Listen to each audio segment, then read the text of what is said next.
Well, so recently we've seen a lot of cases being filed in particular states, mainly in Florida and California, attempting to apply wiretapping laws to internet technologies called session replay technology. Hello, everyone, and welcome to Caveat, the CyberWire's privacy, surveillance, law, and policy podcast. I'm Dave Bittner, and joining me is my co-host Ben Yellen from the University of Maryland Center for Health and Homeland Security. Hello, Ben. Hello, Dave. Hello, Ben. Hello, Dave. On this week's show, Ben shares the story of some of the big online players bowing to pressure from Russian authorities. I've got the story of the Supreme Court hearing a case on state secrets and FBI surveillance. And later in the show, my conversation with Paul Karlsgodt from Baker Hostetler. We're going to discuss the latest class action trend, wiretapping claims for the use of standard online tracking software. While this show covers legal topics and Ben is a lawyer, the views expressed do not constitute legal advice. For official legal advice on any of the topics we cover, please contact your attorney. And now, a few thoughts from our sponsors at SpyCloud. SpyCloud exists to stop stolen data from harming your business. Their solutions protect your employees' identity and prevent criminals from using workforce credentials to commit account takeover, data breaches, BEC, and ransomware attacks. SpyCloud checks your users' real-time breach exposure, identifying and automatically remediating exposed accounts before criminals have time to take action.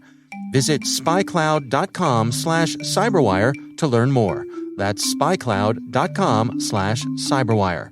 Later in the show, we'll hear more about how SpyCloud can help you leverage breach data to prevent account takeover.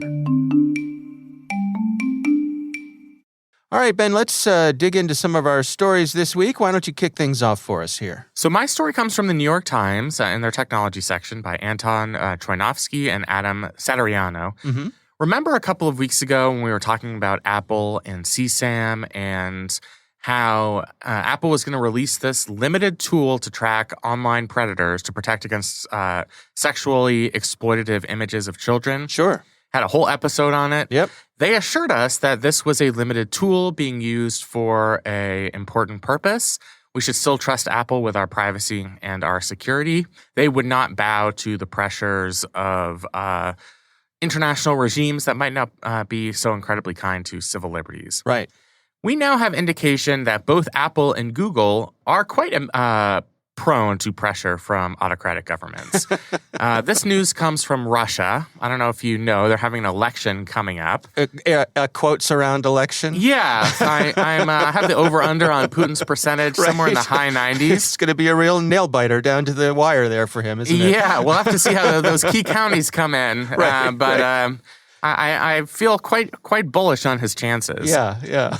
So they're having an election. It's a 3-day election coming up. And the opposition, led by probably the most prominent and well-known pro-democracy Russian politician, Alexei Navalny, has tried to organize some type of opposition in response. Mm-hmm. Basically, it's an electoral strategy to try and curb the voting results in every single district of Putin's ruling party. Okay. And he's trying to use an application that he created and other allies of the opposition created, which would help to consolidate that protest vote. So this is a mobile app on your phone. On your phone, example. exactly. Okay. So you log in. It would tell you which opposition candidate to vote for to maximize your showing of opposition in each of the 225 electoral districts. So kind of a voter information act or a voter information app, but mostly for the benefit of one side of the election.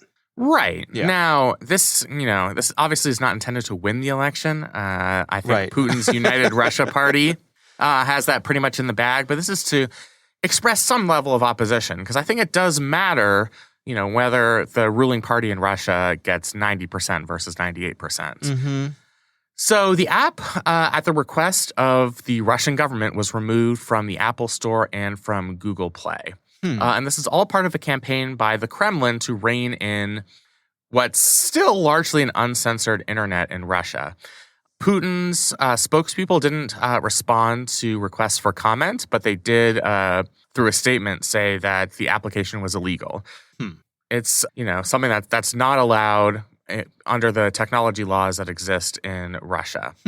They say they have good purposes for these laws, to crack down on fraud.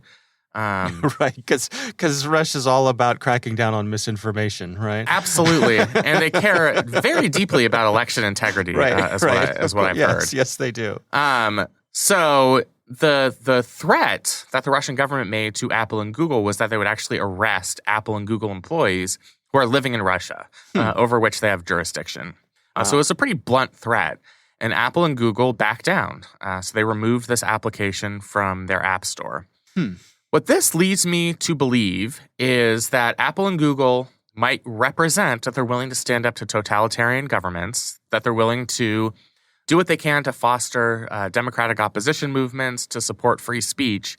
But when the rubber hits the road and they start to threaten, Google and Apple's own employees in Russia, they're going to cave.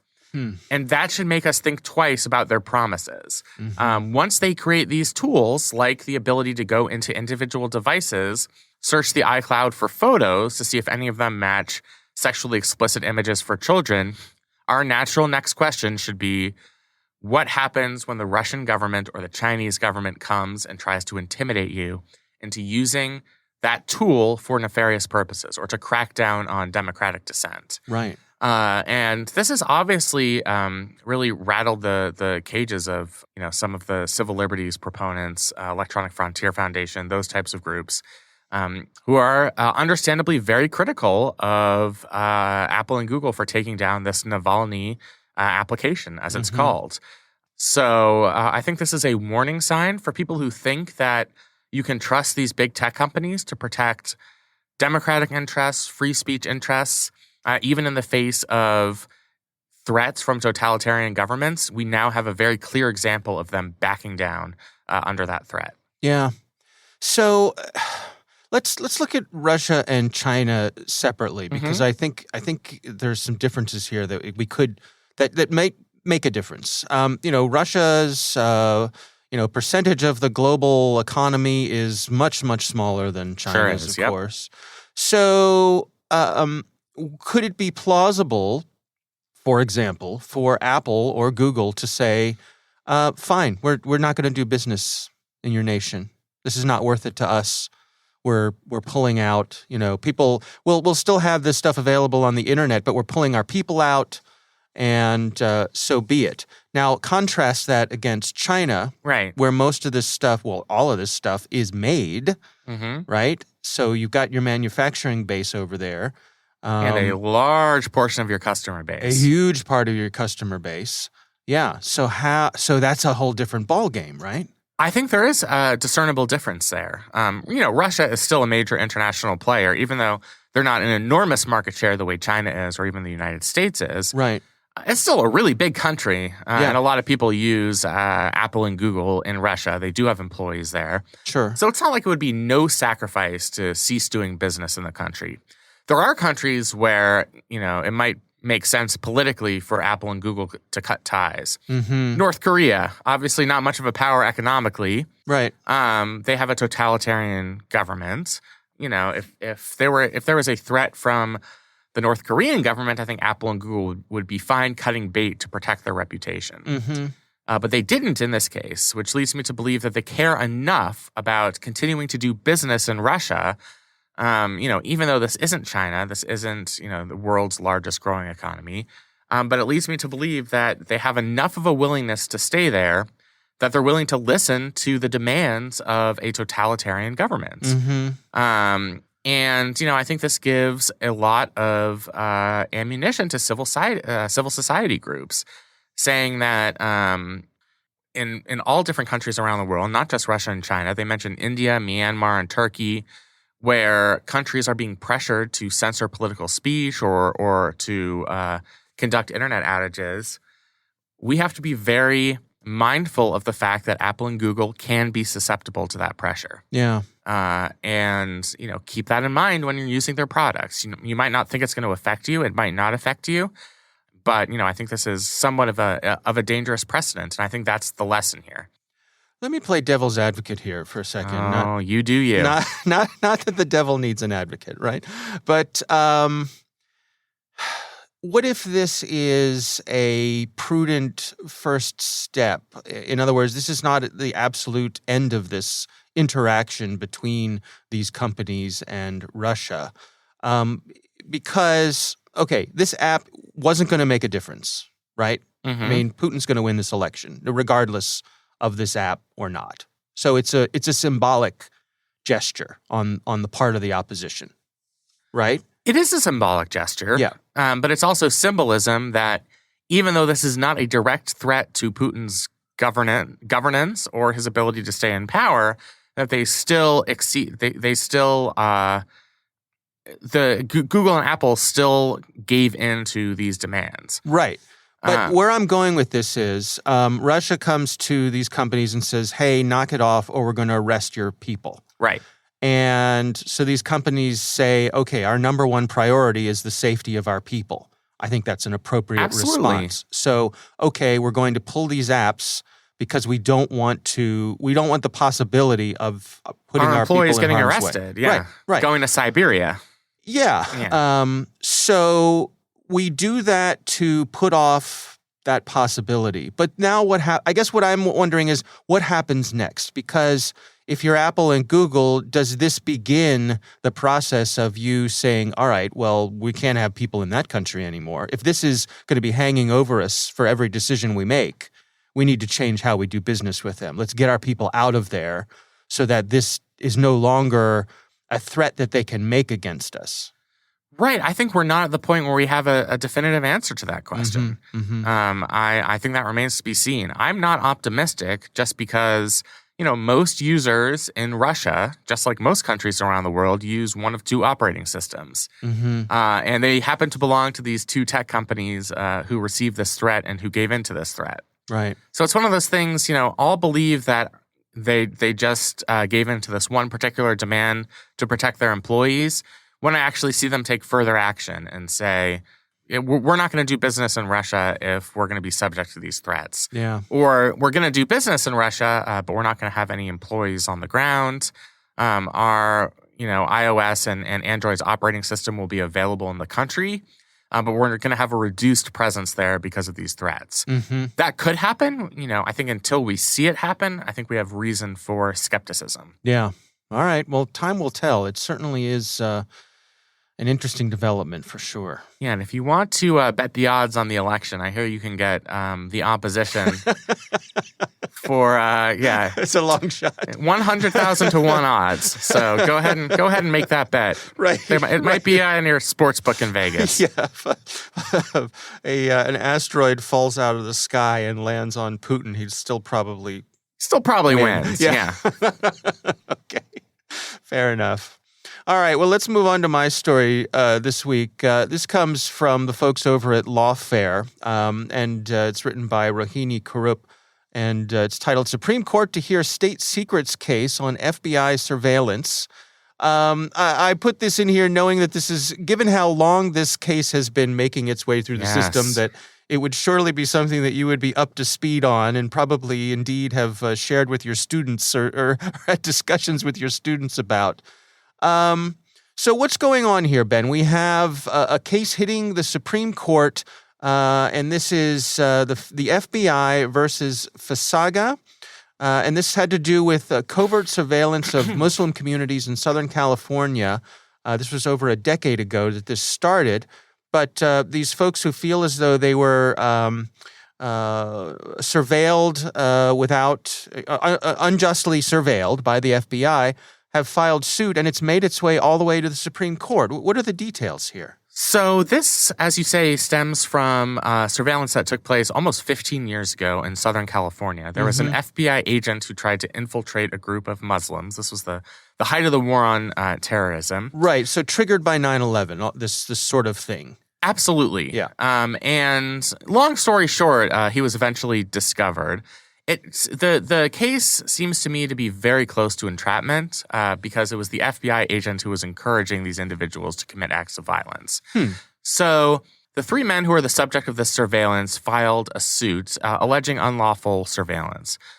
In most cases, this is an incredibly hard suit to get into court in the first place because the nature of electronic surveillance is that it's very secretive. And to get your day in court, you need to prove standing. Right. And we know from Clapper v. Amnesty International that unless you can assert with any sort of impending certainty that you were surveilled, it's going to be very hard to get your day in court. What makes this case unique is that they have proof. They know that they've been surveilled. Okay. And so that brings up a couple of other very interesting justiciability issues. There's this thing called the Foreign Intelligence Surveillance Act. You've probably heard of it. Yeah, FISA. FISA.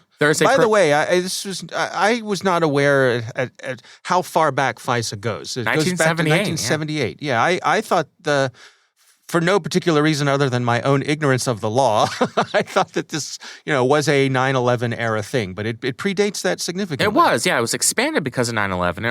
Originally, it was enacted for a variety of reasons, one of which, and you might remember this because of your old age, was the Church Committee in the 1970s, which studied abusive government surveillance programs. So they needed to pass a law to have some sort of legal regime to do this in a way that didn't violate civil liberties. Right. One provision of the FISA law says that when dealing with classified material, the district court can hold an in-camera and ex parte hearing, meaning private, no parties available, just the district court judge reviewing the material, to read classified material that can't be released in open court. That has a very interesting interplay with another tool that the government has called the state secrets privilege. The state secrets privilege is a tool used in civil cases where the government can either seek to exclude evidence or get a case thrown out of court if that case deals with what are called state secrets. And the attorney general or his or her designee has to make an affirmative statement saying, information contained in this case would violate state secrets. We want you to throw this case out of court. Okay. Very quick aside here. The case that is the foundational case of the state secrets privilege comes from the 1950s, United States v. Reynolds. In that case, the state secret was invoked to protect, quote, end quote, military information about a plane that crashed. Turns out it was entirely BS, that there was no actual secretive information. They just didn't want to be held liable for the plane crash. And that was discovered 50 years later after that case. I was going to ask you about that because it seems to me like when it comes to state secrets, who watches the watchman? Is there any oversight, or does the government, does the Justice Department have the ability to say this is secret because we said so and we can't tell you why? Pretty much. I mean, there's a test where they have to make a substantial preliminary showing. So you have to have a little bit more than this is a secret, we can't reveal it. Yeah. I'll say that in my experience, judges are incredibly deferential to the executive branch when they invoke the state secrets privilege. Okay. So the question in this case is whether that state secrets privilege, which the government has invoked in this case, supersedes the provision of the FISA Act, which allows cases to continue in court if there is this in-camera ex parte proceeding. The upshot of this is if the state secrets privilege does supersede that provision of FISA, then the case is going to get thrown out of court because judges have determined that the state secrets privilege here has been properly invoked. It's not safe to hold this trial, is basically what the government is saying and what the district court potentially has agreed with, because it's going to reveal state secrets. If they are allowed to use the provision under FISA, then the district court judge can reveal that information privately in a classified setting, but this case would still be allowed to continue, and that might lead to these three defendants getting relief.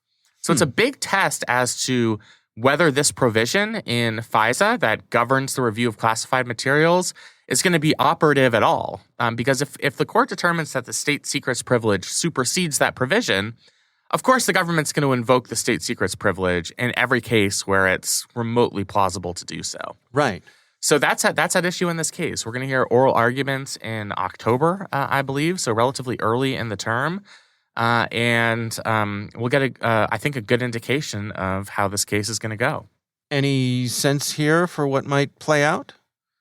So the government has a pretty good success rate on state secrets privilege cases. You know, one thing that the government has successfully done is used the state secrets privilege and the need to establish standing as sort of a two-headed monster. Somebody will come in and say, hey, I was surveilled. They'll say, all right, where's your proof? And they'll say, here's my proof. And they'll say, you can't bring that into court. That's state secrets privilege. So we can exclude that material. Here we finally have a case where they do have proof, which makes things a little bit more interesting. So I'm kind of 50-50 on whether this is going to succeed.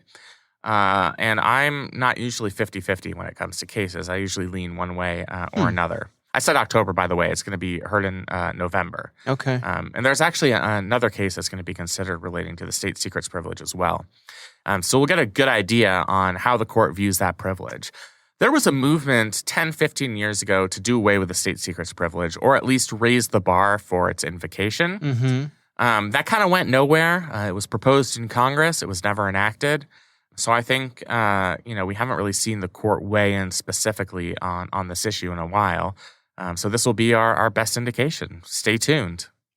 Does the fact that this case has made its way all the way to the Supreme Court, does that have an impact on this type of surveillance at all? The fact that something like this could make it this far, do you think that has an impact on the type of how the FBI is coming at this and the Justice Department and so on? Is there a chilling effect there or a limiting effect? My instinct is no. Okay. Because out of all of the surveillance that the FBI does and that the CIA does, a tiny fraction of those cases are, instances where the people who are being surveilled actually discover the surveillance and bring a lawsuit in court. They're pretty good at what they do. They're good at keeping their surveillance secretive. Right. And so even if a person has a hunch that they're being surveilled, it's very difficult to prove it and to make it into court in the first place. So I think the FBI, the CIA, all of our intelligence agencies, they're going to say it's still worth it for us to cast a wide net in terms of surveillance. If we get caught once in a while, we get caught. It's not worth curtailing our programs because it's really hard for people who have been surveilled to get their day in court. So I don't think this is going to have a chilling effect on the activities of the FBI or other intelligence agencies. All right. Another one, I guess, where time will tell here. We'll have to come back and check in on this one as it develops. Yeah, we'll talk about it, I'm sure, when the oral arguments take place in November and then when the case comes out sometime next spring. Yeah. Again, we'll revisit. Over on the Lawfare blog, and we'll have a link to that in the show notes. Again, we would love to hear from you. If you have a question for us, you can email us to caveat@thecyberwire.com, and we'd be happy to answer your questions on the show.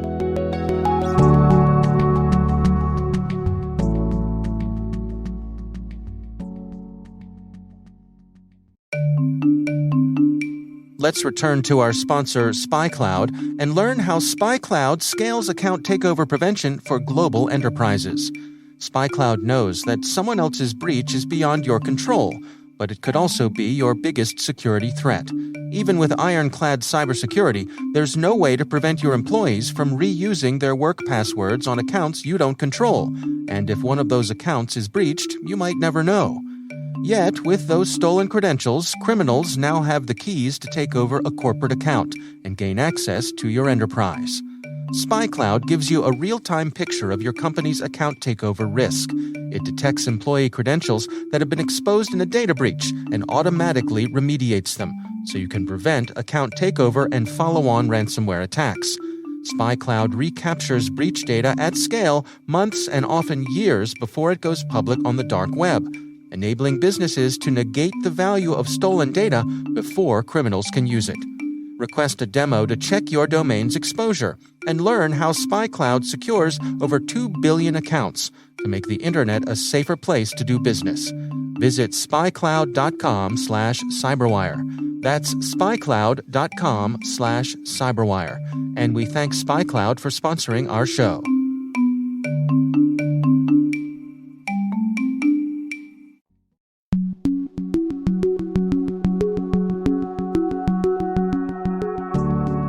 All right, Ben, I recently had the pleasure of speaking with Paul Karlsgodt from the law firm Baker Hostetler, and we were discussing what he describes as a recent class action trend, and that is using existing wiretapping laws to fight against online tracking software. Here's my conversation with Paul Karlsgodt. Most of the laws that you're talking about were passed 40, 50, even longer years ago that were intended to prevent mostly law enforcement actors from surreptitiously recording people on telephone technologies. And so that was the original intent of most of these laws. And then as time went by, probably 10 to 20 years ago, there was a trend of class actions being brought for call centers and other companies using telephone technologies that were recording calls, mostly for customer service purposes. Everybody's familiar with this call may be monitored or recorded for customer quality assurance issues. And lawsuits were filed essentially alleging that any time that someone recorded a consumer call without permission and without giving that kind of disclaimer, that they were violating the wiretap law. And so that ultimately led to the more recent trend, which is to take that and apply it to internet communications, where anytime there's any allegation of or ability to allege that someone is recording in some way someone's activities on the internet, that also violates wiretapping laws. Yeah, at the risk of sort of getting away from our original topic here, I mean, here in Maryland, which where I live, this is a two-party consent state. So if you're having a telephone conversation with someone, both parties have to consent to being recorded.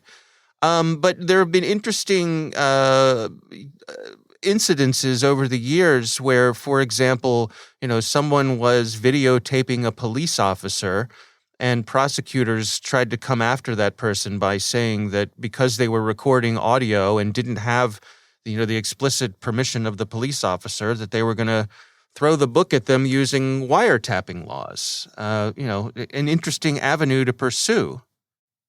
Yeah, and you see a lot of the use of these laws in a way that really they weren't intended to apply. Their main intent originally was to protect citizens from Big Brother type activities, again, mainly from law enforcement actors. So you see in that situation, it gets turned around on someone who's essentially trying to expose potential wrongdoing by the police. And you also see these laws being used in litigation to attempt to apply to technologies and situations that were really not contemplated at the time the laws were passed. Well, can you take us through the present day then? You and your colleagues recently put out an alert about how perhaps some class action firms might be coming at that. What's the current state of things? Well, so recently we've seen a lot of cases being filed in particular states, mainly in Florida and California, attempting to apply wiretapping laws to internet technologies called session replay technology, where certain actions that would be undertaken by someone when browsing a website get recorded for purposes of analyzing general and usually anonymized user activity. In other words, the operator of the website is trying to get an understanding of how users interact with the website to optimize the way in which people can interact with it. So that's really the technology. The argument that the plaintiffs make in those cases is that by recording user activities on websites, they're in turn recording communications that consumers are having with those websites. And so rather than the internet actions being actions, the plaintiffs claim they're communications and that those communications are being intercepted in a way that is unknown to the user. And have judges found this to be a compelling argument?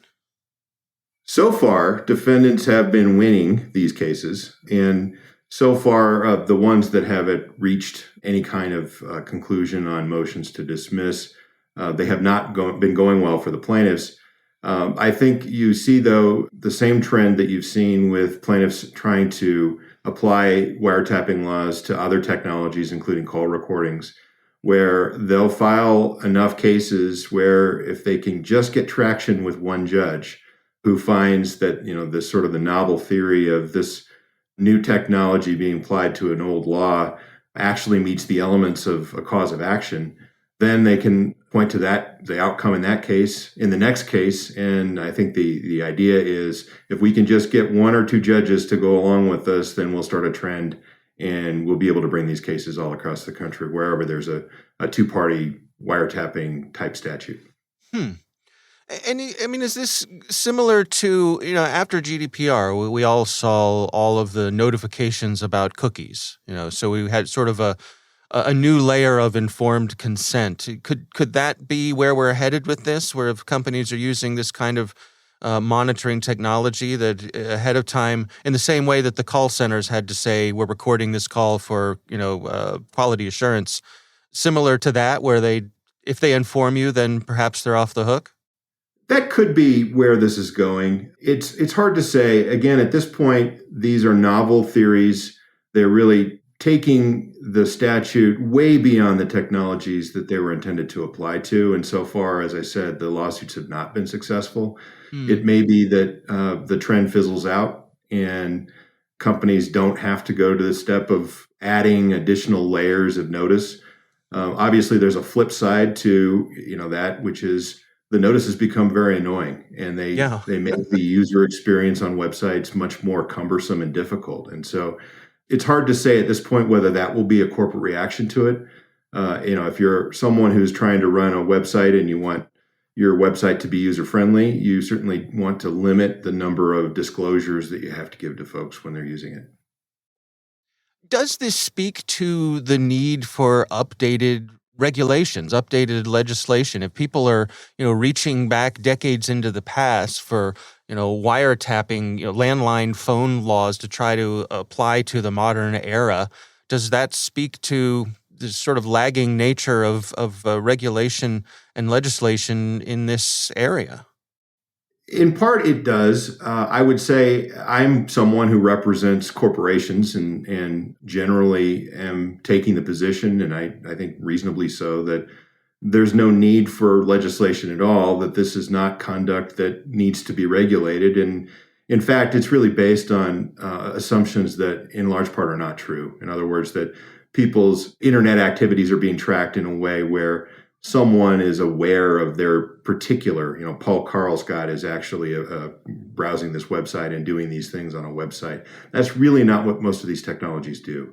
They are really tracking anonymized activity for purposes of trying to optimize experience. And so in part, the lawsuits are trying to take advantage of assumed ignorance about how some of these technologies work, about the fact that a lot of judges are not going to understand the technical aspects or be unwilling to get into the technical aspects of the claim until after some discovery's been done. And certainly the plaintiff's tactic is to try to get into discovery because it's expensive. And then, if a defendant has to face either discovery or paying a settlement to get out of the case, oftentimes they'll settle. And so it's really, from my perspective, not so much a problem that needs solving, but a novel theory being brought for purposes of personal gain for primarily lawyers. Now, of course, you're getting a one-sided viewpoint from someone who defends corporations and lawsuits. But on the other side, it is something where if there really are serious privacy concerns that are associated with either these types of technologies or other technologies that are constantly evolving, that really is a time, I think, for state legislatures and potentially Congress to get involved and consider whether there's a need for new laws. Certainly, the idea of applying 50-year-old statutes to internet technologies is fraught with lots of problems because beyond that, the fact that these are mostly criminal statutes is also a problem because there's the stigmatizing effect of being accused of wiretapping. It's not simply a cause of action in a civil case. It also arguably violates criminal law in many states. And so it really is kind of a square peg in a round hole kind of situation. Whether it's a problem needing solving or a solution in need of a problem is up to the listener to decide. Yeah. What sort of guidance have you put out for your own clients here in terms of the degree to which this should be on their radar and they should be concerned, or, preemptive measures they could take to try to keep them out of the crosshairs? There's a couple things that most of our clients are already doing, but that would be part of kind of what we would talk to them about. Number one, understand the technologies that you're using, whether it's advertising technologies, these kinds of user tracking technologies that track user activities on websites, including session replay. Understand what the technologies do. And once you understand what the technologies do, make sure that your privacy policy and terms of use accurately describe those technologies. If you're doing those two things, it's much more difficult for a plaintiff to make a credible argument that you're failing to disclose something to your users, let alone violating some sort of privacy right that they have.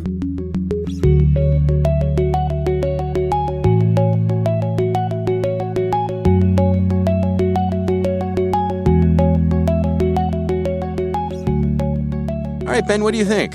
I'm very curious to see where this will go and if this is going to be a viable tool for people who are victims, if you will, of standard online tracking software. Mm-hmm. In order to sustain a class action suit, you have to prove that a single class of people has the same issues of law and fact. Yeah. I think this is a good opportunity to do so because these online tracking tools apply to millions of people.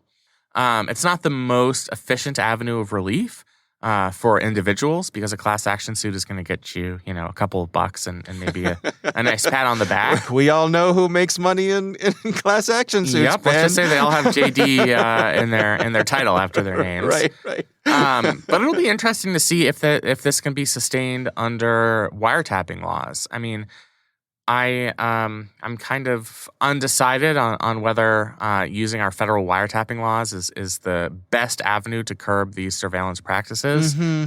And, I think there's a reasonable case that can be made that this is wiretapping in the legal definition of the term. Yeah. But I don't think that's been sufficiently established anywhere. So I'm curious to see where this goes. Well, and I think as Paul and I, alluded to, maybe it's time for these wiretapping laws to be updated. They in some ways they strike me as being kind of a relic of an earlier time, and being applied to modern communications tools, I think there's a little creakiness there. Yeah, it is a relic. I mean, it was literal wiretapping. They would put taps on the wires. That doesn't happen anymore. Alligator clips on the on the copper, yeah. Right, yeah. I mean, now our tools are more sophisticated, so our laws should be more sophisticated. Mm-hmm. Generally the trend has been to expand wiretapping laws to allow the government to collect the same amount of information from new technological sources. What legal theorists would say is, all right, if we're going to grant the government those additional powers, we should grant consumers the same rights to challenge that surveillance, to keep things in a proper equilibrium. Ah, I see. That's called the equilibrium adjustment theory for you nerds out there. Okay. All right. Well, we do appreciate Paul Karlsgodt for joining us. Thanks so much for taking the time. And, of course, we want to thank this week's sponsor, SpyCloud. Visit spycloud.com/cyberwire to see your breach exposure. Request a demo of SpyCloud's account takeover prevention solutions at spycloud.com/cyberwire.